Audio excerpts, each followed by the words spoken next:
Knitted Nettle by Ferris Wheel Press Ink.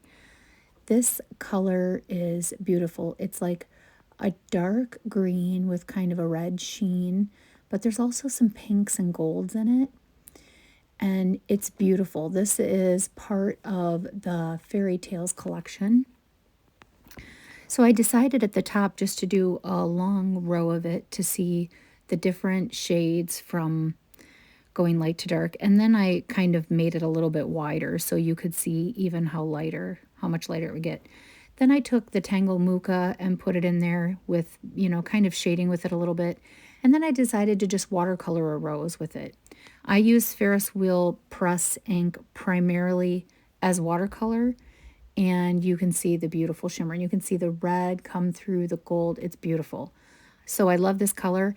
If you go to my Linktree, which is on my main profile page, underneath my profile, you'll see my P.O. box, but under that, you'll see the Linktree link.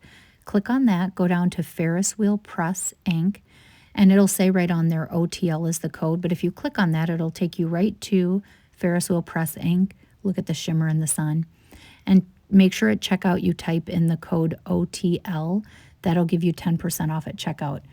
The sun was out and it hasn't been out in a long time, but even in the Muka, you can really see that shimmer is just so beautiful. So I love this color. So check it out, and more colors to come.